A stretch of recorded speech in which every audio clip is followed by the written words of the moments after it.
Breaking news Suryapet జిల్లా వైద్య ఆరోగ్య శాఖ అవినీతిపై ప్రభుత్వం సీరియస్ అయింది.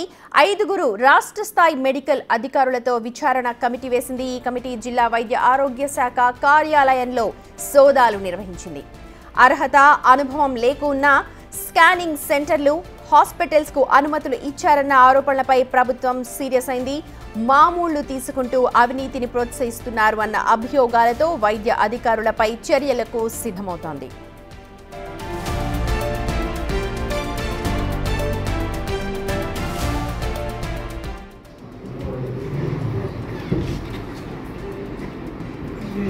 He does not possess valid MBBS registration, valid expert certificate to respect applicants. So, present కూడా హాస్పిటల్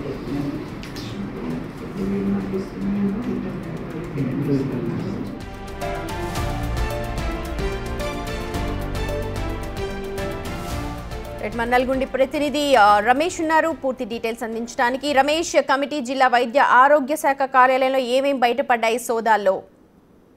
ఇటీవల చూసినట్టయితే 2 రోజుల క్రితం కూడా ఎవరైతే సూర్యాపేట డిఎస్పీ అదేవిధంగా పట్టణ సిఐ కూడా ఏసీబీ రైట్స్ తో పట్టుబట్టలు కూడా ఈ యాపిల్ స్కాన్ సెంటర్ ఏదైతే సూర్యాపేటలో ఉన్నటువంటి యాపిల్ స్కాన్ సెంటర్ విషయంలో కూడా ఆ 16 లక్షలకు తీసుకున్నటువంటి కేసులో కూడా వారు ఏసీబీ ఇచ్చిన విషయం అందరికీ తెలిసిందే. ఈ విధంగా స్కానింగ్ సెంటర్లు కానీ ప్రైవేట్ ఆసుపత్రులు కానీ సూర్యాపేట జిల్లాలో యథేచ్ఛగా అక్రమంగా ఇలాంటి అనుమతులు లేకుండా కానీ అనుభవం లేకుండా కానీ ఫేక్ ఈ విధంగా ఆ ప్రైవేట్ ఆసుపత్రి అదేవిధంగా స్కానింగ్ సెంటర్లు నిర్వహిస్తున్నారని గత కొంతకాలంగా పెద్ద స్థాయిలో విమర్శలు ఈ విమర్శలపై ఎట్టకేలకు వైద్య ఆరోగ్య శాఖ ఆ రంగంలోకి దిగింది. 5గురు రాష్ట్ర స్థాయి మెడికల్ అధికారుల బృందం ఆ ఉదయం నుంచి కూడా డిఎంహెచ్ఓ కార్యాలయంలో ఆ సోదాలైతే కొనసాగిస్తున్నారు. డిఎంహెచ్ఓలపై కూడా పలు ఆరోపణలు వస్తున్నాయి, పలు అభివృద్ధి ఆరోపణలు వస్తున్నాయి. ఎంతో కాలం నుంచి కూడా డిఎంహెచ్ఓ ఇక్కడ పనిచేస్తూ వస్తున్నారు. చాలా ఆసుపత్రులకు కూడా ఆ చూసినట్లయితే ఈ స్కాన్ సెంటర్లకు కూడా రమేష్, మీ ఆడియో సరిగా వినిపించట్లేదు, కొంచెం ఫోన్ దగ్గరగా పెట్టుకొని మాట్లాడండి, క్లారిటీ లేదు.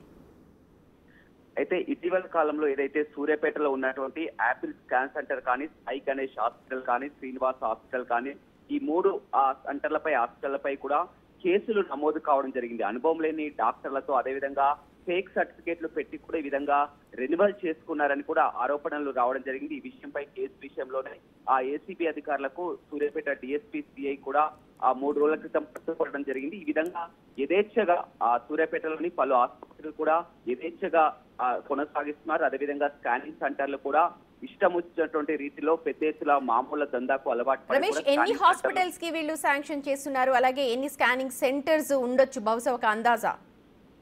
అయితే ప్రధానంగా అయితే 2 ఆసుపత్రులు, ఒక స్కానింగ్ సెంటర్ పై సాయి గణేష్ ఆసుపత్రి అదేవిధంగా శ్రీనివాస్ ఆసుపత్రి యాపిల్ స్కానింగ్ సెంటర్ ఈ 3 పై కూడా మొన్న నెల 30వ తేదీన కూడా కేసు నమోదు కావడం జరిగింది. అయినా కానీ కేసు నమోదైనప్పటికీ కూడా మళ్ళీ ఆ పర్మిషన్ తీసుకోవడానికి ఆ సిఐ అదేవిధంగా డిఎస్పీ కూడా పట్టుబడ్డ విషయం అందరికీ తెలిసిందే. అయితే ఈ స్కానింగ్ సెంటర్లకు ఈ ఆసుపత్రులకు కూడా మళ్ళీ రెన్యువల్ ఏ విధంగా చేశారో అనుభవం ఉన్న డాక్టర్లు ఉన్నటువంటి ఫేక్ సర్టిఫికేట్లు పెట్టినా కానీ ఏ విధంగా మళ్ళీ రెన్యువల్ చేశారని కూడా పలు విమర్శలు వస్తున్నాయి. కాబట్టి ఇవాళ రాష్ట్ర స్థాయి అధికారుల బృందం కూడా తనిఖీలు కొనసాగినటువంటి పరిస్థితి కొనసాగుతుంది. సూర్యాపేట డిఎంహెచ్ఓ పై ప్రధానంగా ఆరోపణలు వస్తున్నాయి. వీటన్నింటికీ కూడా కారణం డిఎంహెచ్ఓ ప్రధానంగా, ఎందుకంటే పర్మిషన్స్ ఇచ్చేది అతనే కనుక ఏ విధంగా పర్మిషన్స్ ఇస్తున్నారని కూడా విమర్శలు వస్తున్నాయి. ఇంకా తనిఖీలు అయితే కొనసాగుతూనే ఉన్నాయి. ఆ చర్యలు తీసుకునే సూర్యాపేట డిఎంహెచ్ఓ పై చర్యలు తీసుకునే అవకాశం అయితే కనబడుతుంది.